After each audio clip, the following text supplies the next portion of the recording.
हम दलाल देश नहीं है।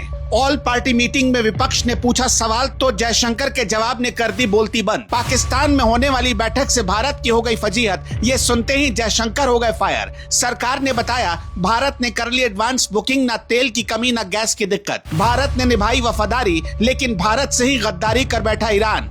कश्मीर पर फिर दिख गया ईरान का गंदा चेहरा, भारतीय महिलाओं से सोना लेकर बदली जुबान। ईरान और इजराइल की जंग को 1 महीना पूरा होने वाला है और दुनिया तबाही के मुहाने पर खड़ी है। स्ट्रेट ऑफ हॉर्मुज बंद होने से पूरी दुनिया में तेल और गैस का हाहाकार मचा है। इसी बीच भारत सरकार ने दिल्ली में एक बड़ी सर्वदलीय बैठक बुलाई ताकि देश को बताया जा सके कि हम कितने तैयार हैं। लेकिन इस बैठक के अंदर जो हुआ उसने पूरी दुनिया को भारत की ताकत और तेवर का एहसास करा दिया। जब विपक्ष ने विदेश मंत्री एस जयशंकर से पाकिस्तान की मध्यस्थता और भारत की भूमिका पर सवाल किया तो जयशंकर ने दहाड़ते हुए वो कह दिया जो आज हर भारतीय का सीना चौड़ा कर देगा। जयशंकर ने 2 टूक शब्दों में कहा, हम कोई दलाल देश नहीं है, भारत अपनी शर्तों पर चलता है और हम किसी के बीच बिचौलिए की भूमिका निभाने के लिए पैदा नहीं हुए। जानते हैं जयशंकर ने ऐसा क्यों कहा? खबर यह आ रही है कि पाकिस्तान ने इस मीडिएशन के लिए अमेरिका से भारी भरकम मोटी रकम ली थी। विपक्ष के मन में यह सवाल था कि जब पूरी दुनिया जल रही है तो भारत चुप क्यों है? लेकिन जयशंकर के इस एक जवाब ने साफ कर दिया कि भारत अब किसी भी फालतू की कूटनीति का हिस्सा नहीं बनेगा। लोग पूछ रहे हैं कि मोदी इस जंग को रुकवाने के लिए ट्रंप से बात क्यों नहीं कर रहे। असलियत यह है कि मोदी जानते हैं डोनाल्ड ट्रंप किस मिट्टी के बने हैं। ट्रंप एक ऐसे नेता हैं जो सुबह कुछ और कहते हैं और शाम को कुछ और। वो एक अलग ही दुनिया के आदमी बन चुके हैं जिनसे किसी भी ठोस नतीजे की उम्मीद करना बेमानी है। मोदी को पता है ट्रंप के वादों पर भरोसा करके भारत अपनी साख दांव पर नहीं लगा सकता। इसलिए भारत ने साफ कर दिया कि हमारा पहला मकसद अपने देश की ऊर्जा सुरक्षा और अपने लोगों की जान बचाना है। इस बैठक में रक्षा मंत्री राजनाथ सिंह और गृह मंत्री अमित शाह ने साफ मैसेज दिया कि भारत की तेल और गैस की सप्लाई पूरी तरह सुरक्षित है। सरकार ने एडवांस बुकिंग कर ली है और अगले 4 दिनों में 4 बड़े जहाज बंदरगाहों पर पहुंचने वाले हैं। विपक्ष को बता दिया गया है कि भारत किसी भी देश के दबाव में नहीं है, लेकिन इस पूरी जंग के बीच एक ऐसा पहलू है जिसने हर हिंदुस्तानी का दिल तोड़ दिया है। यह पहलू है ईरान की गद्दारी और उसके दोहरे चरित्र का। भारत के शिया समुदाय और खास तौर पर हमारी मां बहनों ने ईरान के संकट में अपना सब कुछ न्यौछावर कर दिया। कश्मीर की महिलाओं ने तो अपने घरों से सोने के कंगन और जेवर निकालकर ईरान के धर्मगुरुओं के सम्मान में दे दिए। उन्होंने अपना पेट काटकर ईरान की मदद की क्योंकि वो उन्हें अपना मजहबी रहनुमा मानते थे।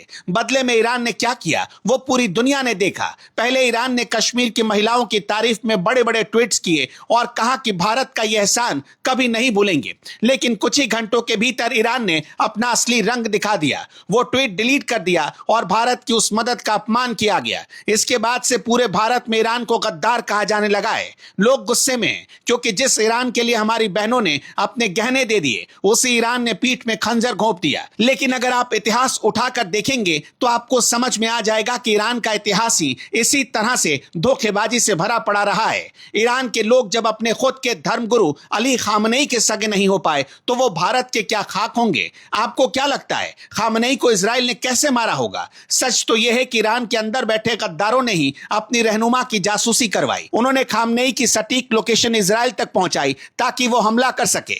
ईरान हमेशा अपनों की गद्दारी की वजह से ही मुसीबत में धंसा है। वहां के लोग सत्ता और पैसों के लिए अपने देश और धर्म को बेचने में 1 मिनट की देरी नहीं करते। यही वजह है कि आज ईरान पूरी दुनिया के सामने घुटनों पर है। विपक्ष ने सवाल उठाया कि अमेरिका और इजराइल ने ईरान पर हमला क्यों किया? सरकार ने साफ जवाब दिया, ईरान ने परमाणु परीक्षण न करने का वादा किया था, लेकिन वो पीठ पीछे बम बना रहा था। गद्दारी ईरान के खून में है और इसी वजह से आज वो बर्बाद हो रहा है। भारत सरकार ने स्पष्ट कर दिया कि हम भू राजनीतिक स्थिति पर पूरी नजर बनाए हुए हैं। हम किसी भी कीमत पर अपनी ऊर्जा सुरक्षा से समझौता नहीं करेंगे।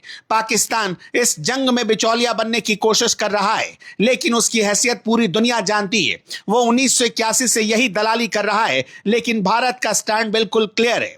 अश्विनी वैष्णव और निर्मला सीतारमण ने भी इस बैठक में साफ किया कि हमारी अर्थव्यवस्था पर इस जंग का असर नहीं पड़ने दिया जाएगा। हम दुनिया के किसी भी दबाव में नहीं आने वाले। भारत एक उभरती हुई महाशक्ति है और हम किसी भी जंग में बिना मतलब के नहीं कूदेंगे। मोदी का विजन साफ है कि पहले भारत के लोगों का हित देखा जाएगा। ईरान की गद्दारी ने हमें एक बड़ा सबक सिखाया है कि इमोशन में आकर किसी भी देश की इतनी मदद मत करो जो आपकी कद्र करना ना जानता हो। कश्मीर की उन महिलाओं का दर्द आज हर भारतीय महसूस कर रहा है, जिनके त्याग का ईरान ने मजाक बनाया। अंबेडकर नगर में भी कई महिलाओं ने अपने घर में बचाए हुए रुपए और सोने के आभूषण दान कर दिए, लेकिन उसकी भी कद्र नहीं की गई। आज ईरान जिस आग में जल रहा है वो उसकी करतूतों का ही नतीजा है। ईरान ने ऐसा करके अपने एक मजबूत भरोसेमंद साथी को तकलीफ पहुंचाई है। फिर ईरान किस मुंह से ये उम्मीद करेगा कि भारत उसके लिए कभी बैटिंग करे।